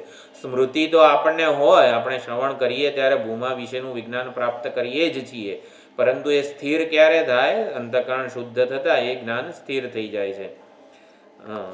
એટલે ભૂમાત્મની ધ્રુવા અવિચ્છિન્ના સ્મૃતિ અવિસ્મરણમ ભવતી. હું બ્રહ્મ છું એ જ્ઞાનનું અવિસ્મૃતિ થઈ રહે છે, એટલે વિસ્મરણ થતું નથી. તસ્યામ ચ લબ્ધાયામ સ્મૃતિલંભે. આને સ્મૃતિલંભે એટલે જીવન મુક્તિ, શું કહેવાય છે? જ્ઞાન નિષ્ઠા. તો જ્ઞાન જ્યારે સ્થિર થઈ જાય, ધ્રુવા સ્મૃતિ જ્ઞાન નિષ્ઠા થઈ જાય ત્યારે સર્વેષામ અવિદ્યાકૃત અનર્થ પાશ રૂપાણામ, સર્વેષામ બધા જ અવિદ્યાકૃત અનર્થ પાશ રૂપાણામ. અવિદ્યાકૃત અનર્થ જે પાશ એટલે કે બંધન રૂપ છે, અનર્થ છે, અનર્થ રૂપ છે, બંધન રૂપ છે. અવિદ્યાને લીધે જે અનર્થ જન્મે છે, જે બંધન જન્મે છે, એ બધું અનેક જન્માંતર અનુભવ ભાવના કઠિનીકૃતાના, અનેક જન્મો થયા, અનાદિ જન્મોમાં થયેલા અનુભવોના આધારે પ્રત્યેક અનુભવમાં એક ભાવના પણ આપણે જોડેલી છે. એટલે રાગદ્વેષ એટલે શું? ભાવના. ભાવના એટલે કે આપણી એની પ્રત્યેની માન્યતા, અભિપ્રાય. એ ભાવના, અભિપ્રાય, વાસના કઠિનીકૃતાનામ એટલી બધી કઠિન થઈ ગઈ છે, ઠોસ થઈ ગઈ છે. કઠિનીકૃતાનામ હૃદયાશ્રયાણામ ગ્રંથિનામ વિપ્રમોક્ષ. એટલે જ્ઞાન સ્મૃતિલંબે જીવન જ્ઞાન નિષ્ઠા જ્યારે પ્રાપ્ત થાય ત્યારે અવિદ્યાકૃત અનર્થ પાશરૂપ અનેક જન્મોના અનુભવોની અજ્ઞાનજન્ય ભાવના જે છે એના લીધે કઠિન થયેલી હૃદય ગ્રંથિ જે છે એનો વિપ્રમોક્ષ થઈ જાય છે. વિશેષેણ પ્રમોક્ષણમ વિનાશઃ ભવતિ યતઃ એતદ ઉત્તરોત્તરમ યથોક્તમ આહાર શુદ્ધિ મૂલમ તસ્માત સા કાર્યા ઇત્યર્થ. આહાર શુદ્ધિ કરવી જ જોઈએ એ પ્રમાણે સર્વં શાસ્ત્રાર્થમ અશેષતઃ ઉક્ત્વા આખ્યાયિકામ ઉપસંહરતિ શ્રુતિ. સંપૂર્ણ શાસ્ત્રાર્થને સંપૂર્ણપણે કીધા પછી આખ્યાયિકાનો ઉપસંહાર કરે છે. તસ્મૈ મૃદિત કષાયાય. મૃદિત કષાય એવા નારદજી વાક ઋષિ ઇવ અર્વાક. આ શું શબ્દ છે? વાર્ક્ષાદિ ઇવ. વાર્ક્ષાદિ ઇવ કષાય. એટલે કષાય એટલે ઉપરનો જે મેલ છે, મળ છે, એને કષાય કીધો છે. વસ્ત્ર ઉપર જેમ ડાઘો પડી જાય તો એ ડાઘા વગરના અંતઃકરણ અત્યંત શુદ્ધ જેવા મૃદિત કષાયને રાગદ્વેષાદિ દોષ સત્વસ રંચના રૂપત્વાત સહ. એટલે રાગદ્વેષાદિ દોષ વગરના જે થઈ ગયા છે, કઈ રીતે થયા? જ્ઞાન વૈરાગ્ય અભ્યાસ રૂપ ક્ષારેણ ક્ષાલિત. તો નારદજીએ જ્ઞાન અને વૈરાગ્યના અભ્યાસ રૂપી ક્ષાર એટલે સાબુ, નારદજીએ પોતાનું હૃદયને સાબુથી ધોઈ કાઢ્યું, સાફ કરી કાઢ્યું. તો કયો સાબુ લીધો એમણે? જ્ઞાન અને વૈરાગ્યનો અભ્યાસ. તો જ્ઞાન અને વૈરાગ્યના અભ્યાસ રૂપી ક્ષાર એટલે સાબુ વડે પોતાનું જે હૃદયરૂપી વસ્ત્ર છે એને રાગદ્વેષ રૂપી મળથી ક્ષાલિત એટલે મૃદિત વિનાશિત, બધા જે મળ છે એને ધોઈ નાખ્યા, વિનાશ કરી નાખ્યો. યસ્ય નારદ તસ્મૈ મૃદિત કષાયાય. મૃદિત કષાય એવા નારદજીને માટે તમસઃ અવિદ્યા લક્ષણાત પારમ. તમસ એવા અવિદ્યા લક્ષણ જે તમસ છે, જે અંધકારમાં આવી રીતે પરમાત્મા તત્વ જણાતું નથી, એને પરમાર્થ તત્વમ દર્શયતી. એ પરમાર્થ તત્વનો ઉપદેશ આપે છે, દર્શન કરાવે છે. કહ અસૌ ભગવાન સનતકુમાર. તો ભગવાનની વ્યાખ્યા આપી. ઉત્પત્તિમ પ્રલયમ ચૈવ ભૂતાનામ આ ગતિમ વેત્તિ વિદ્યામ અવિદ્યામ ચ સવાચ્યો ભગવાન ઇતિ એવં ધર્મા સનતકુમાર તમેવ સનતકુમારમ દેવમ સ્કંદ ઇતિ આચક્ષતે કથયંતિ તદ્વિદઃ. તો એમને સ્કંદ કહેવામાં આવ્યા છે. ભગવાન સનતકુમાર એટલે ભગવાન જે છે એમનું બિરુદ એમને આપેલું છે. તો અહીંયા ભૂમાની ધ્રુવા સ્મૃતિથી સર્વ ગાંઠો ખુલી ગઈ નારદજીની. એટલે હું ભૂમા છું એવું જે જ્ઞાન છે સહજ નિરંતર બની રહ્યું છે, સહજ બની ગયું છે, નિશંક બની ગયું છે. એટલે અવિદ્યા ગ્રંથિનું ભેદન થઈ જાય છે. શોક અને મોહ રાગદ્વેષ વગેરે ન રહે, પોતાની વ્યાપકતા ઓળખાઈ જાય. તો મેં કીધું પરિચ્છિન્ન સાથેનું તાદાત્મ્ય કે પરિચ્છિન્નતાને અપાયેલું મહત્વ જ આ રાગ દ્વેષ વગેરે જન્મવતું હોય છે. અપરિચ્છિન્ન કે વ્યાપક જેટલું આપણું મન, આપણું તાદાત્મ્ય બને એમ એમ રાગદ્વેષ વગેરે જે છે એ આવી રીતે દૂર થાય. સરળ ભાષામાં નરસિંહ મહેતા સમરને શ્રીહરિ મેલ મમતા પરી કહે છે, તું ઓલ્યા કોણને કોને વળગી રહ્યો, વગર સમજે કરે મારું મારું. તું ખાલી વિચાર કર, તું કોણ છે અને કોને વળગી રહ્યો છે. તું કોણ છે એનો વિચાર કર. ચૈતન્ય સ્વરૂપ તું છે અને આ જડ દૃશ્ય એવા દેહને તું હું માનીને વળગી રહ્યો છે. એ વળગી રહેવાનું ખરેખર કોઈ કારણ જ નથી. તું અલ્યા કોણને કોને વળગી રહ્યો, વગર સમજે કરે મારું મારું. વગર સમજ્યા વિચાર્યા કર્યા વગર મારું મારું બધું કરે છે. એમાં જ રાગદ્વેષ વગેરે જન્મે છે. પોતાના સાચા સ્વરૂપનું એકે વાર આપણે વિચાર કરીએ કે ખરેખર આ બધું યોગ્ય છે ખરું, એનો વિચાર કરીએ તો પણ એ નિર્મૂળ થઈ જશે.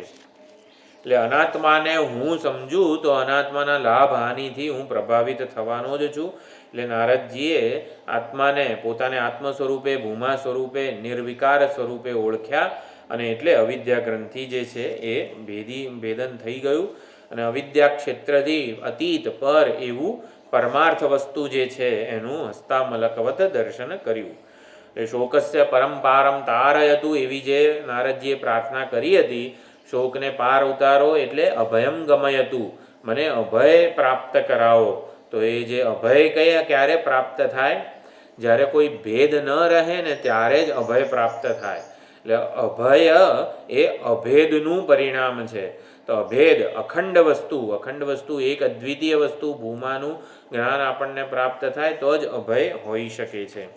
એટલે વેદાર્થ સમગ્ર અખંડ વસ્તુની ઓળખ થઈ અને માટે એમાં જ આપણે એને જ સમર્પિત રહેવું જોઈએ. તમ સ્કંદ ઇતિ આચક્ષતે, તો સ્કંદ કેમ કહેવામાં આવ્યા છે એ આપણે જોવું હોય તો જોઈ શકાય. મારા ખ્યાલથી આ વંચાતું નહીં હોય. તમને વંચાય છે કે બહુ નાના અક્ષર લાગે છે? વંચાય છે થોડુંક. 1 મિનિટ. હા, તો MRIની જે બુક છે જે સ્વામીજીએ છાંદોગ્ય ઉપનિષદમાં લીધી એમાં આ પ્રમાણે છે. તમ સ્કંદ ઇતિ આચક્ષતે તથા હિ ત્રિપુરા રહસ્યે મહાત્મ્ય ખંડે 37 અધ્યાયે બ્રહ્મપુત્ર સનત્કુમારાખ્યો ઋષિ ઋષભ પર્વતે વસન. તો ત્રિપુરાસુર રહસ્ય જે છે એના મહાત્મ્ય ખંડના 37મા અધ્યાયમાં આ કથા છે. તો ઋષિ સનતકુમાર છે, ઋષભ પર્વત ઉપર વસી રહ્યા છે. તત્ર આગતમ સ્વપિતરમ બ્રહ્માણમ પપ્રચ્છ. તો એ પોતાના પિતાજી બ્રહ્માજી એકવાર આવ્યા અને એમણે પૂછ્યું, હે પિતઃ, હે પિતાજી, મયા સ્વપ્ને દેવાસુરાણામ મહદ્યુદ્ધમ તત્ર મત્કૃત દાનવ વધશ્ચ દૃષ્ટ. હે પિતાજી, સ્વપ્નમાં મને દેવ અને અસુરો વચ્ચે મહાન સંગ્રામ દેખાયો અને એમાં મેં દાનવોનો ઘાત કર્યો એવું મેં જોયું. તસ્ય કિમ કારણમ, એનું શું કારણ હોઈ શકે છે? તો બ્રહ્માજી બ્રહ્માજી બોલ્યા, પુત્ર, હે પુત્ર, પૂર્વજન્મની ત્વમ વિપ્રકુલે જનિત્વા દેવાસુરાણામ યુદ્ધમ શ્રુત્વા. પૂર્વજન્મમાં તે વિપ્રકુળમાં કોઈક બ્રાહ્મણના ઘરે જન્મ લીધો હતો અને દેવ અને અસુરોનું જે યુદ્ધ વગેરે જે છે કથા એ તે સાંભળી હતી. સ્વયં અસુરાન જેતુમ કૃતસંકલ્પ. અને એ કથા સાંભળતા જ તે એટલો કૃતસંકલ્પ કર્યો, એટલે સંકલ્પ કર્યો કે હું અસુરોને જીતીશ. અને અગ્નિ આરાધન કર્યું, અગ્નિ આરાધનમ કુર્વાણ.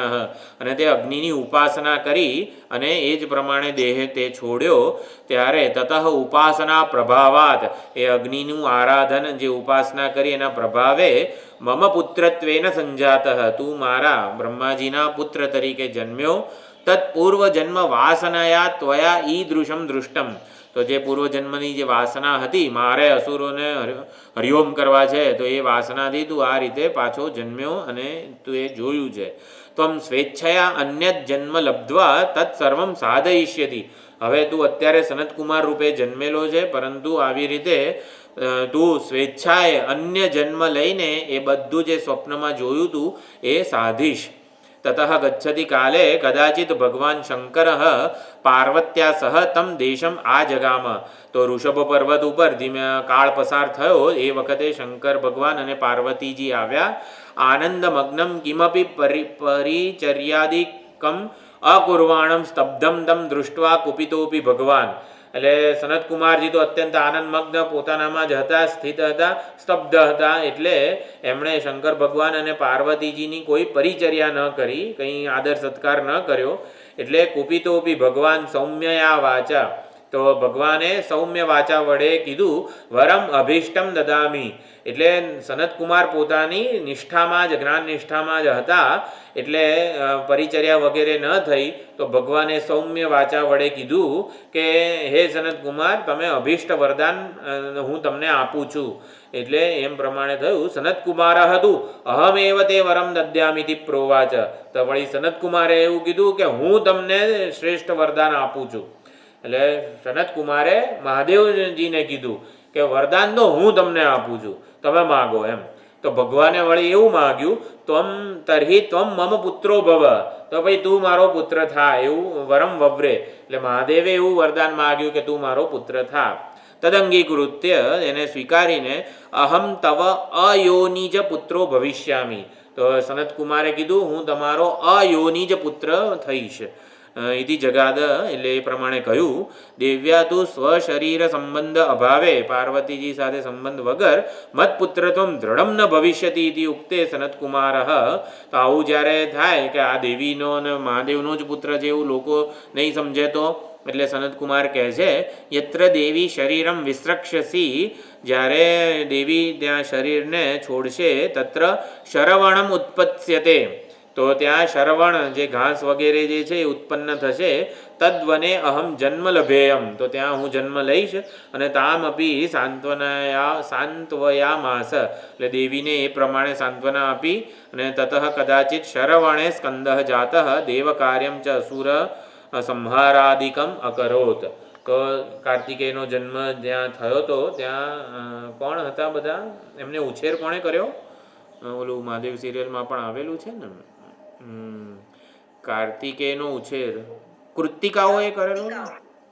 હા હા, કૃતિકાઓએ કરેલો છે. એટલે એ રીતે આખું એમને, એટલે જ મહાદેવના જે 108 નામ છે આપણા ગંગાધર ભગવાનના મંદિરમાં જે બોલાય છે ને, એમાં આપણે શ્રાવણ મહિનામાં વિચાર કર્યો હતો ને ત્યારે આખી આખ્યાયિકા જે છે ને એ એક નામમાં આવે છે. કૃત્તિવાસ છે નહીં, કંઈક એક નામ છે મહાદેવનું, એમાં આ કાર્તિકેય નહીં, કયું નામ છે ભગવાનનું, હું ભૂલી ગયો. કૃત્તિવાસસે નમઃ પછી આવે છે, ચાલો જોઈશું. એટલે એ પ્રમાણે સ્કંદની આખ્યાયિકા. હા હા, હકીકતમાં કાર્તિક સ્વામી જે કહેવાય છે એટલે કૃત, જે રાગદ્વેષ સંસાર બંધનને કાપી નાખે છે એટલે એને કાર્તિક એવું કીધા છે. હા, એટલે સુબ્રમણ્યમનું સાઉથમાં આટલું બધું મહત્વ છે, બહુ જ. હા, મંદિરો છે, કારણ કે એ કાર્તિકેય એટલે કીધા છે કે જે કર્તન કરવા વાળા છે, રાગદ્વેષ રૂપી સંસાર બંધનને કાપી નાખવા વાળા છે, એવું છે. એટલે કર્તન કાતર રાખે છે કાર્તિક સ્વામી, એટલે આમ બધું કાપી નાખે આપણું સંસાર બંધન. હા, હવે શું આપણે જોવાનું છે?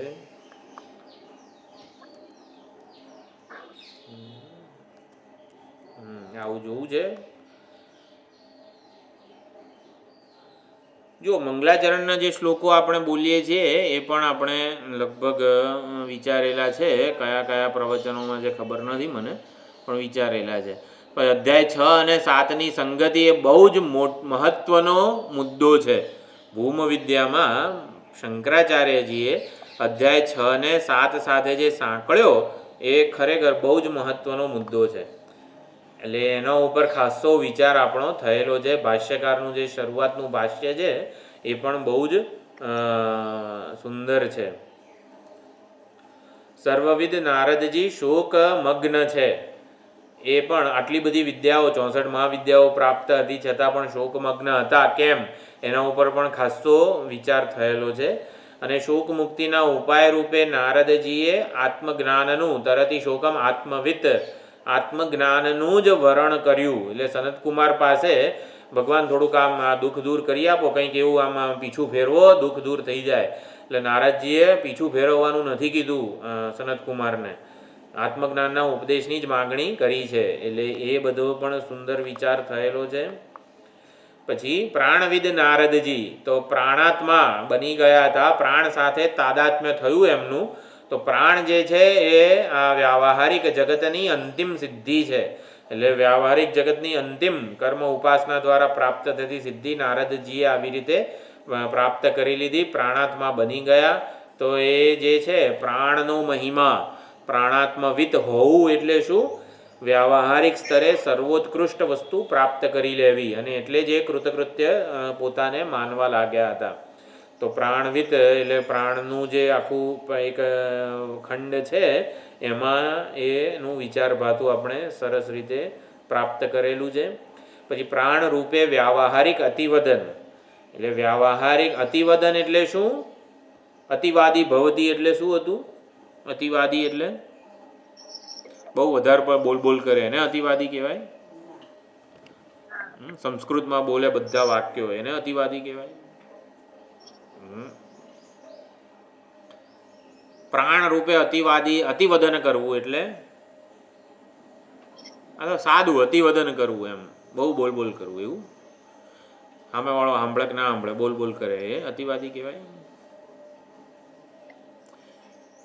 એટલે આ બધા ટોપિક ઉપર આપણે પ્રાણને સર્વોચ્ચ માનવું, પ્રાણવિત નારદજીનું અતિવદન એવું શબ્દ જ્યાં છીએ ત્યાં તાદાત્મ્યને લીધે છીએ. એ બોલવું એવું કહેવાય. જે છે એ પ્રાણ છે.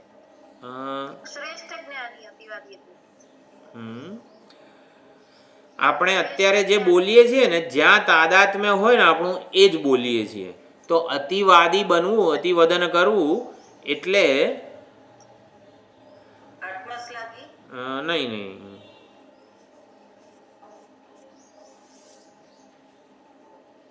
નોટબુક જોઈને બતાવીએ. જ્યાં છીએ ત્યાં તાદાત્મ્ય છે. આવું તો સીધું એક્ઝામ લઈ લો એવું થોડું ચાલતું હશે. જ્યાં છીએ, જ્યાં જે સ્તરે આપણું તાદાત્મ્ય હોય એ સ્તરે જ આપણે બોલવાના છીએ. જ્ઞાન સાથે તાદાત્મ્ય હોય તો આપણે જ્ઞાનપૂર્ણ વચનો બોલીએ. ભક્તિ, ભગવાનનો પ્રેમ સાથે તાદાત્મ્ય હોય તો આપણા વચનો પ્રેમપૂર્ણ હોય વગેરે વગેરે. વિવેક વૈરાગ્યપૂર્ણ હોય વચનો, જ્ઞાન સાથે તાદાત્મ્ય હોય.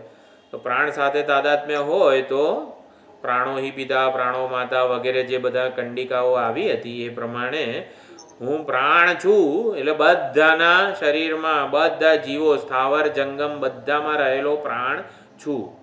એટલે બધામાં રહીને હું જ બોલનારો છું, બધામાં રહીને હું જ સાંભળનારો છું. આ પ્રાણ રૂપે નારદજીનું અતિવદન છે. તમે જે બોલી રહ્યા છો, વિચારી રહ્યા છો ને એ હું જ બોલું છું ને વિચારું છું. ધ્યાન રાખજો. આવું પ્રાણવિદ નારદજી કહેતા હતા. એટલે આપણને ના આવડે તો નારદજીને નથી આવડતું એવું થઈ જાય. એટલે એવું નહીં કરવાનું, બરોબર ને? પ્રાણ જ બધું કરે છે. પ્રાણ ભૂલી જાય તો આપણે ભૂલી જઈએ તો નારદજી ભૂલી ગયા કહેવાય ને. મત્ત સ્મૃતિર જ્ઞાનમ અપોહનંચ. બહુ ચિંતા નહીં કરવાની ના આવડે તો. ભગવાને જ કીધું છે વિસ્મૃતિ રૂપે હું જ રહેલો છું. વિસ્મૃતિ પણ મારી જ વિભૂતિ છે. આવું મને નહીં કહેવાનું. બરોબર ને બા? હા, એટલે પ્રાણવિત નારદજીનું અતિવદન. જે કંઈ છે તે હું પ્રાણ છું. જે કંઈ જે પ્રાણ છે તો જય શ્રી કૃષ્ણ પ્રાણને એવું નહીં. જે કંઈ છે એ હું જ પ્રાણ છું. એટલે પ્રાણ જ કરતા છે, પ્રાણ જ ભોગતા છે, પ્રાણ જ આ જગતની વાસ્તવિકતા છે. અને એટલે કે હું જ આ પ્રાણ છું. એટલે હું જ આ જગતનો આત્મા છું, વાસ્તવિકતા છું. જે કંઈ છે તે હું જ છું. તો વ્યાવહારિક સ્તરે પ્રાણ રૂપે અતિવદન કરવું એટલે હિરણ્ય ગર્ભ રૂપે બોલવું, રહેવું, બનીને રહેવું. એટલે પ્રાણવિત નારદજી હિરણ્ય ગર્ભ બની ગયા હતા અને પોતે વ્યાવહારિક ક્ષેત્રે સૌથી ઉત્કૃષ્ટ એ પદ છે, સિદ્ધિ છે.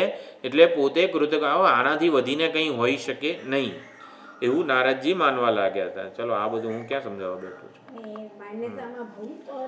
હા, એ ભૂલ હતી એટલે જ મેં કીધું. પછી હા, એટલે પ્રાણ રૂપે અતિવદન થવું એ કંઈ ફાઇનલ અંતિમ સિદ્ધિ નથી. એટલે પારમાર્થિક અતિવદનની જિજ્ઞાસા જન્માવી. એટલે પ્રાણ રૂપે અતિવદન કરવું ને એ અંતિમ નથી, એનાથી વધીને કંઈક છે એવી સનતકુમારે નારદજીને પ્રાણમાંથી પ્રત્યાવયન એમને ઉઠાડ્યા. એમનું પ્રાણનું તાદાત્મ્ય તોડાવડાયું એમ. હા, એટલે પારમાર્થિક અતિવદનની જિજ્ઞાસા કેવી રીતે જન્માવી. આપણે ક્વોન્ટમ જમ્પ વગેરે જે શબ્દો વડે સમજ્યા હતા, પ્રાણમાંથી તાદાત્મ્ય ભૂમામાં લાવવા માટે સનતકુમારે જે પ્રયત્ન કર્યો એ પારમાર્થિક અતિવદનની જિજ્ઞાસા. આ કૃતિ ને વિજ્ઞાન ને જે બધું હતું ને, વિજ્ઞાનમ ભગવો વિજિજ્ઞાસે, સત્યમ ભગવો વિજિજ્ઞાસે, એ બધું આ ટોપિકમાં આવશે. એ વિવિધિશા જન્માવી. નહીં, પારમાર્થિક અતિવદનની જિજ્ઞાસા જે છે ને એ આ સત્યમ ભગવો વિજિજ્ઞાસે, પછી વિજ્ઞાનમ ભગવો વિજિજ્ઞાસે, પછી શ્રુતિમ ભગવો વિજિજ્ઞાસે, મતિમ ભગવો વિજિજ્ઞાસે, કૃતિમ ભગવો વિજિજ્ઞાસે અને નિષ્ઠામ ભગવો વિજિજ્ઞાસે અને પછી સુખમ ભગવો વિજિજ્ઞાસે અને પછી ભૂમાનમ ભગવો વિજિજ્ઞાસે. એ પારમાર્થિક અતિવદનની જિજ્ઞાસા. એશ તું આ અતિવદતી યહ સત્યેન અતિવદતી, એમ કરીને સત્યની જિજ્ઞાસા, સત્યમાંથી વિજ્ઞાનની જિજ્ઞાસા, વિજ્ઞાનમાંથી શ્રુતિની જિજ્ઞાસા, પછી કૃતિની જિજ્ઞાસા, નિષ્ઠાની જિજ્ઞાસા. આ બધું જે આપણે જોયું ને એ બધું આમાં આવશે. પારમાર્થિક અતિવદનની જિજ્ઞાસા. પછી ભૂમા, યો વૈ ભૂમા તત્ સુખમ, યો વૈ ભૂમા તદ અમૃતમ, એ પ્રમાણે. અને ભૂમાનું સ્વરૂપ લક્ષણ, યત્ર નાન્યત પશ્યતિ વગેરે ટોપિક છે. જિજ્ઞાસુનો બોધક્રમ એટલે ભૂમા એવ ઇદમ સર્વમ સ એવ અધસ્તાદ ઉપરિષ્ટાત વગેરે, પછી અહંકારેણ આદિશ્યતે અહમ એવ ઇદમ સર્વમ, એમ પછી અહમનો આત્માદેશ કર્યો, આત્મા એવ ઇદમ સર્વમ, એ પ્રમાણે આ જિજ્ઞાસુનો બોધક ક્રમ છે. તો એ આ ટોપિકમાં આવે. પછી જીવન મુક્તિ વિદેહ મુક્તિ એટલે આ આત્મક્રીડા આત્મરતિ એ બધું જીવન મુક્તિ છે. સ સ્વરાટ ભવતી સર્વેષુ લોકેશુ કામચારો ભવતી એ પણ વિદેહ મુક્તિ, એ જીવન મુક્તિ જ છે. અરે એ વિદેહ મુક્તિ છે, સોરી. સર્વેષુ લોકેશુ અને સ્વરાટ ભવતી એ બધું વિદેહ મુક્તિનું નિરૂપણ છે. અને આત્મક્રીડ એવમ પશ્યન એવમ મન્વાન એવમ વિજાનન આ બધું જીવન મુક્તિનું નિરૂપણ છે. છેલ્લે અત્યારે એકધા ભવતી પંચધા ભવતી એ બધું પણ એ જીવન મુક્ત મહાત્માઓનો જ મહિમા છે. પછી અવિદ્વાનની નિંદા અથ એ અન્યથા અતઃ વિદુઃ અન્ય રાજાનઃ તે ક્ષય્ય લોકાઃ ભવંતી અને સર્વેષુ લોકેશુ અકામચારો ભવતી. અવિદ્વાનની નિંદા આપણે વિદ્યાસૂત્ર અવિદ્યાસૂત્ર વગેરેનો પણ જે વિચાર કર્યો એ અવિદ્વાનની નિંદા એ પણ એક બહુ જ મહત્વનો ટોપિક છે. વિદ્વાનની સ્તુતિ, તો આ છેલ્લી જે કંડિકા છે જે એ આવી રીતે વિદ્વાનની સ્તુતિ રૂપ છે. વિદ્વાનનો મહિમા, એ વિદ્વાન જ ઈશ્વર ભાવને પ્રાપ્ત થાય છે. માયા દ્વારા એ સંપૂર્ણ જગતને એકધા ભવતી ત્રિધા ભવતી પંચધા ભવતી વગેરે એ વિદ્વાનની સ્તુતિ છે. અને સર્વેષુ લોકેશુ કામચારો ભવતી એ બધું પણ સ્તુતિ રૂપ જ કહી શકાય. અર્થ સ્વરાટ ભવતી, હા એ બધું સ્તુતિ રૂપ જ કહેવાય આમ તો. એટલે એકધા ભવતી એ બધું પણ છે સ્તુતિ, અને આગળ પણ કહેવામાં આવ્યું. આટલા ટોપિકો આમ મહત્ત્વના છે, એમાં મહત્ત્વનું વિચારભાતું પ્રાપ્ત થાય છે. એટલે ગમે તે વિષયને આપણે ચૂઝ પસંદ કરવો જોઈએ તો આપણે સનતકુમાર અને નારદજી છે એમને આપણે કંઈક સંભળાવી શકીએ. આપણે જે કંઈ અધ્યયન કરેલું છે એ પાછું, જેમ સ્વામીજી અત્યારે જે પ્રવચન આપે છે તો પાછળ સાંભળે છે કોણ? દક્ષિણામૂર્તિ સાંભળે છે, દયાનંદજી મહારાજ સાંભળે છે, શંકરાચાર્યજી મહારાજ સાંભળે છે, હનુમાનજી સાંભળે છે, નીચે ભગવાન મહાદેવ સાંભળે છે. એવી રીતે આપણે પણ કંઈક બોલવું પડે કે નહીં? ત્યારે આ સનતકુમાર નારદજી સાંભળે, કોઈ આ નથી પાડતું. એટલે જે પ્રમાણે તમને મહત્વનો લાગ્યો હોય કે ભાઈ મને તો સંગતિ બહુ ગમી, 6ઠ્ઠા અને 7મા અધ્યાયની, આહા શું સંગતિ આપી છે, જગત કારણ અણિમા સત બ્રહ્મ છે, એને આપણે તત્પદાર્થ શોધન ત્વમ પદાર્થ શોધન, આ જે પહેલાંના જે બધા છે ને એની આપણે થોડી PDF મોકલેલી પણ હતી, સંગતિ એટલે શું ના તે બધું. એટલે એ રીતે પણ યાદ કરી શકાય, બીજી વાર મોકલીશ. 6ઠ્ઠા અધ્યાયની 7મા અધ્યાયની સંગતિ પણ બહુ સુંદર વસ્તુ છે. આમે આપણે આટલું ચર્ચા વિચારણા સાથે ભણેલા છીએ એટલે એ થાય, વિચારજો.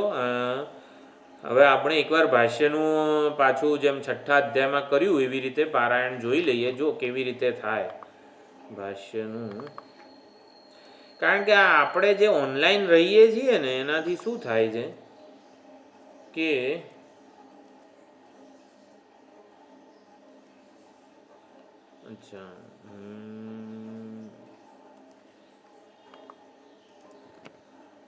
આપણે ભાષ્ય બોલાઈએ ને તો જરા પણ આપણને પોતાનું લાગતું નથી.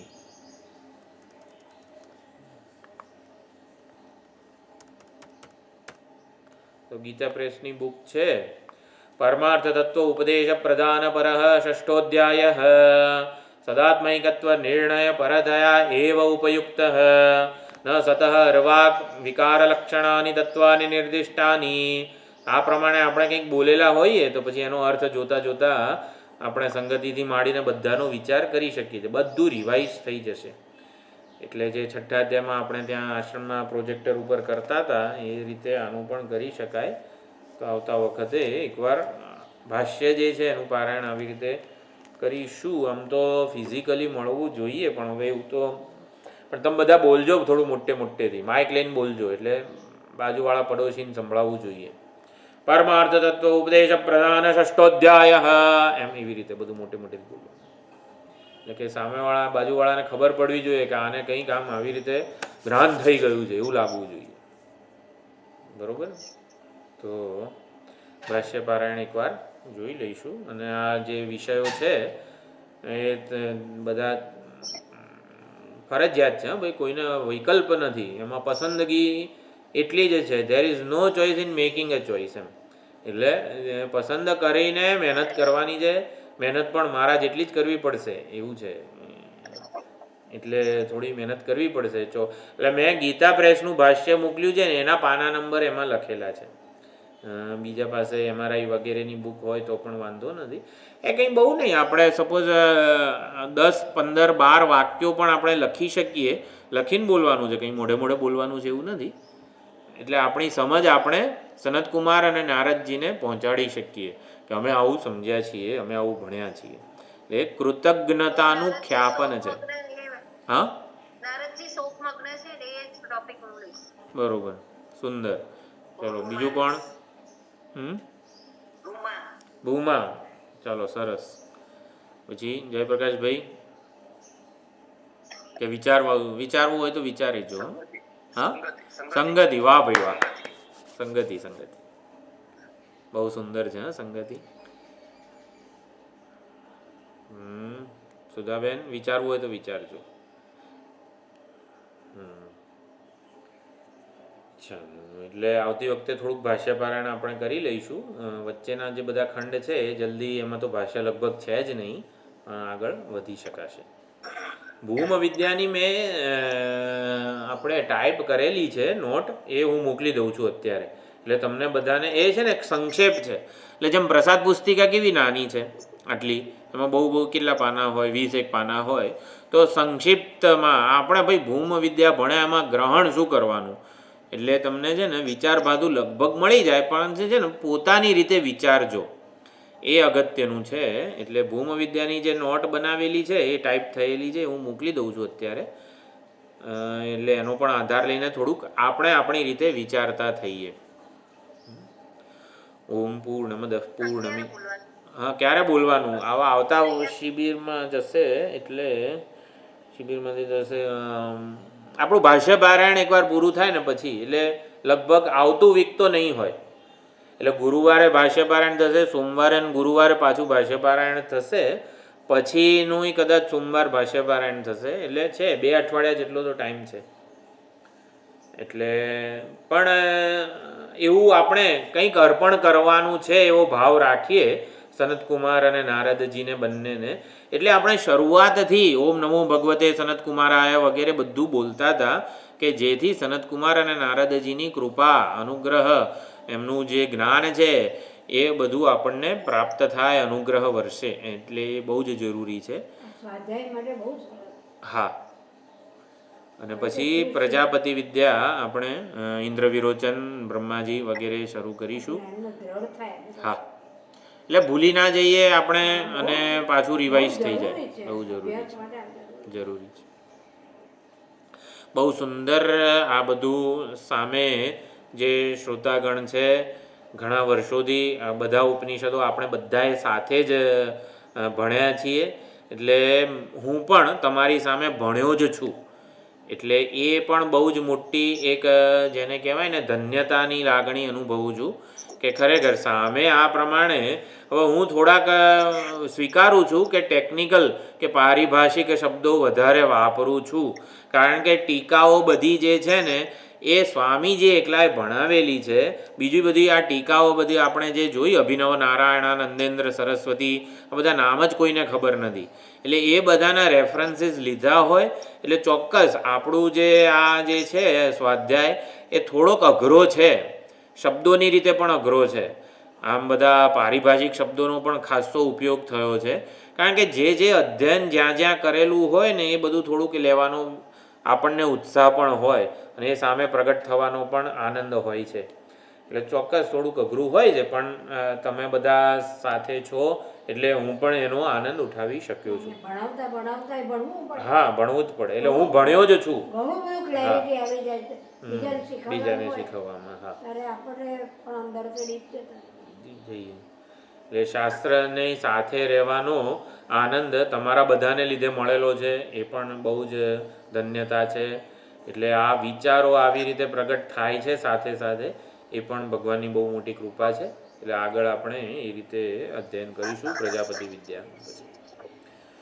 ઓમ પૂર્ણમદઃ પૂર્ણમિદં પૂર્ણાત પૂર્ણમુદચ્યતે પૂર્ણસ્ય પૂર્ણમાદાય પૂર્ણમેવાવશિષ્યતે. ઓમ શાંતિ શાંતિ શાંતિ. હરિ ઓમ. શ્રી ગુરુભ્યો નમઃ. હરિ ઓમ.